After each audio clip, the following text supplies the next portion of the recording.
मैं हाँ ये जी। कह रहा था कि खान साहब जो हैं, खान साहब का प्रॉब्लम ये है कि उन्होंने अपनी एक वंडर वर्ल्ड बना रखी है और उसमें वो रोबोट्स के साथ खेलते हैं और वो ये समझते हैं कि बाकी दुनिया जो हकीकी दुनिया वो भी ऐसे ही चलेगी। उनका भी एक प्रॉब्लम ये है कि वो ये कहते हैं कि मेरी 27 साल की जद्दोजहद है। भाई हमीद गुल साहब और जनरल मुजीब आपको पार्टी बनाकर लाए थे, तो लोग तो कई ये भी सवाल करते कि इमरान खान साहब कब पार्टी से इस्तीफा देंगे। अच्छा, एजाज साहब, ये बात ठीक है। असद, आप बताएं, आपकी पीटीआई क्या कब छोड़ेंगे? तो आपकी क्या यही को समझ नहीं पा रहे। अच्छा, एजाज साहब, और आप मैं नहीं ठीक है। समझता कि एजाज आखिरी साहब, जुमला कह आप दूं। नहीं नहीं, आप वो छोड़े ना। जनरल हमीद गुल की बात पुरानी हो गई है। आज की बात करें ना। आज के जो जनरल्स हैं वो क्या सोच रहे हैं।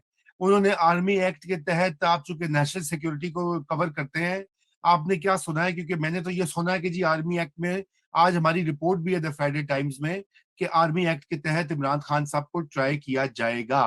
वो केस तैयार हो चुका है। जी इजाज यकी, साहब। यक, जी यकीनी तौर पर ट्राई किया जाएगा। अगर आप दो रोज पहले ये जो मनाया गया था यौम तकरीम शोदा, हाँ जी। उसमें आप आर्मी चीफ साहब ने 3-4 तकरीरें की हैं। उन तकरीरों को जरा अगर आप एनालाइज करें तो उनका आखिर में एक ही जुमला था कि जो जो जो लोग हैं हम उनको छोड़ेंगे नहीं। फौज में हकीकतन ये समझा जा रहा है और इसकी बहुत सारी एविडेंस भी है। इमरान खान साहब धमकियां दिया करते थे, मुराद सईद साहब की ऑडियोज आया करती थी कि जिम्मेदारियां लगा दी हैं, किसने क्या करना है। फिर ये कहा जाता था कि जरा इमरान खान को गिरफ्तार करके देखें, फिर हम बताएंगे कि क्या रद्द-ए-अमल होगा और इमरान खान हमारी रेड लाइन है।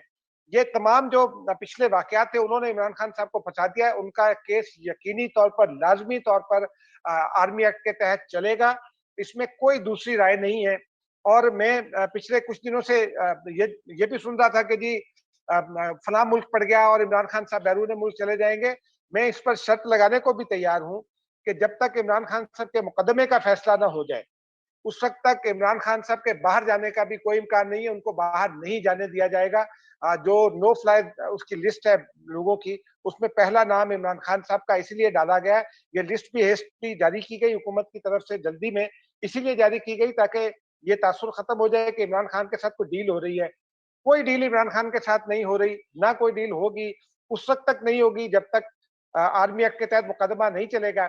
मुझे इस दरमियान में एक चिंता और भी थी। मैंने हिना रबानी खर साहिबा से भी पूछा, बिलावल भुट्टो जरदारी साहब से भी पूछा और दफ्तर खारजा में और लोगों से भी पूछा कि जो इंटरनेशनल रिएक्शन है उसको आप कैसे डील करेंगे। तो बिलावल भुट्टो ने भी सियासी जवाब दिया, हिना रबानी खर ने भी, लेकिन दफ्तर खारजा में जो और सफारती सतह पर जो दोस्त हैं हमारे, उन्होंने कहा कि हुकूमत पाकिस्तान ने बाकी तमाम लोगों को समझा लिया है, खुद अमेरिका को भी समझा लिया है।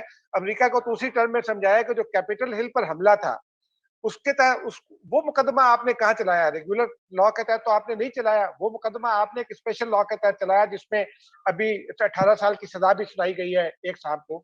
बहुत तो सारों अब को सुनाई गई इंटरनेशनल, है। जी। जी बहुत सारों को सुनाई गई, लेकिन उसके जो हम्म। एक मेन कल्प्रिट थे। तो जी। पाकिस्तान जो है वो बिल्कुल रेडी है। कोई प्रेशर भी कबूल नहीं किया जाएगा, बैरूनी प्रेशर। आर्मी एक्ट के तहत आर्मी एक्ट में मुकदमा चलेगा, क्योंकि जो नेशनल सिक्योरिटी कमेटी की मीटिंग हुई थी आखिरी, उसमें एक सवाल यह था कि अगर आर्मी एक्ट को ना इन्वोक किया जाए तो क्या जमानत है कि अदालतें इमरान खान को उसके उनके किए की सजा देगी। क्योंकि टॉप लेवल पर हर जगह, अदारों में भी और हुकूमत में भी, सबको ये यकीन है, कुछ एविडेंस भी है कि जो कुछ भी किया उसके जिम्मेदार इमरान खान है। तो सवाल यही था, सियासी क़यादत से सवाल था और एक दूसरे से भी सवाल था सियासी क़यादत का कि अगर इमरान खान को आर्मी एक्ट के तहत ना ट्राई किया जाए तो फिर क्या जमानत है कि अदालतें उनको सजा देंगी और अदालतें उनको वो फेवर नहीं देंगी जो अब तक देती जा रही हैं। और मर्सिडीज की फराहमी का भी तस्करा हुआ कि जहां सुप्रीम कोर्ट में आने के लिए मर्सिडीज फराहम कर दी जाए, वहां और क्या नहीं हो सकता। जी बिल्कुल, जी बिल्कुल, थैंक यू। असद, आप बताइए, ये आपने एजाज साहब की बात सुनी, आप भी बाखबर हैं बहुत ज्यादा इन हलकों में। जरा ये बताइए कि क्या तैयारियां या मंसूबाबंदी की जा रही है। देखें रजा भाई, आप ये फौज की जो प्रेस रिलीजेस आ रही हैं, अगर आप देखें 9 मई के बाद से हम्म। आईपीआर बहुत अरसा हो गया था, खामोश था। Army chief general Asim Munir की कोई प्रेस रिलीज भी नहीं आती थी। बहुत ही शायद उनकी अपॉइंटमेंट के बाद एक दो ही प्रेस रिलीज आई होंगी, लेकिन 9 मई के बाद back to back 5 press release, और वो प्रेस रिलीज भी 3-3 4-4 पैराग्राफ्स की आने लग गई, जैसे पूरे पूरे, जैसे कहता है ना, वो खत आ रहे थे। तो और उसमें वो बार बार वो जो वर्ड यूज कर रहे हैं, मैं एजाज साहब की बात को सेकंड करूंगा, वो एक वर्ड यूज कर रहे हैं कि मंसूबा साजों को भी नहीं छोड़ा जाएगा। हम्म हम्म तो मंसूबा साज से वो कहते हैं तो उनका इशारा जाहिर बात है माजरत के साथ मुराद सईद की तरफ नहीं है, मंसूबा साज वो इमरान खान को कहते हैं। हाँ जी, हाँ जी, हाँ जी, हाँ जी, बिल्कुल ठीक है, तो बिल्कुल। वो बिल्कुल वो जो आपकी भी खबर है लोग कह फ्राइडे रहे हैं नाइट कि की, जी, आप कोट लोग कह रहे हैं कि वो उनके फोन के मैसेजेस जब वो थे तो वो फोन देखा गया, वो उस दिन उन्होंने एक पुलिस वाले का फोन इस्तेमाल किया, वो और उसके व्हाट्सएप के। 11 बार हाँ जी जमशेद चीमा ने कहा कि मुझसे 11 बार उन्होंने गुफ्तगू की। जी।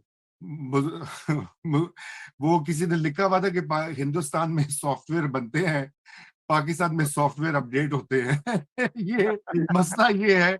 अच्छा, तो ये ठीक है सोलंकी साहब, आपकी भी मैं इसके ऊपर कमेंट लेता हूँ। ये बताइए कि आज की ये जो उनकी गुफ्तगू थी, पहले तो कुछ मायूस नजर आई है, क्या सरप्राइज वो सोच रहे हैं कहीं जो, क्योंकि अभी खान साहब के पास एक ही जो है ना इस वक्त उनका सहारा बचा है, जिसे कहते हैं ना, वो है सुप्रीम कोर्ट ऑफ पाकिस्तान के चंद जज साहिबान, जो मुस्तकिल उनकी तरफ जरा नरम गोशा या लीनियंसी दिखाते रहे हैं। इस वक्त वही उनका एक है। बाकी तो इस वक्त सारे जो स्टार्स या फोर्सेस, बैलेंस ऑफ फोर्सेस है, वो खान साहब की सियासत और उनके सियासी मुस्तकबिल के खिलाफ ही दिखाई दे रहा है।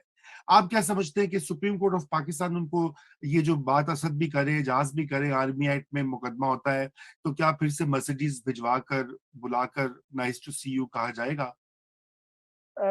वैसे तो असद आपको बेहतर बता सकते हैं, लेकिन मेरे ख्याल में जिस जिस तरह से हालात तब्दील हुए हैं 9 मई के बाद, अब ये जितना सुप्रीम कोर्ट के जजेस पर दबाव डालेंगे उनको रिलीफ देने के लिए, उतना ये उन जज हजरात के लिए मुश्किलात में इजाफा करेंगे।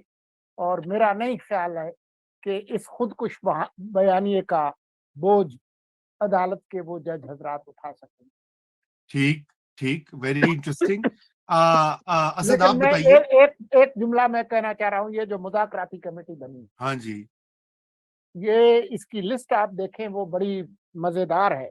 जी मेरे ख्याल में हुकूमत तो चाहेगी कि सिर्फ 2 अफराद को मुज़ाकरात के लिए भेजे, एक मुराद सईद और एक अहमद अजहर। फिर वो देखेंगे कि कौन इनके साथ मुज़ाकरात करता है और कहाँ पर करता है। बिल्कुल बिल्कुल। असद, आपका फाइनल कमेंट और फिर हमने शो को क्लोज करना है जी।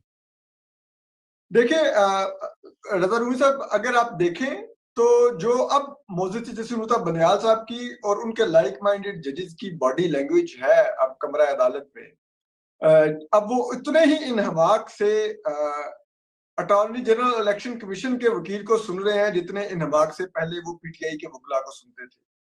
तो एक बहुत बड़ी चेंज है।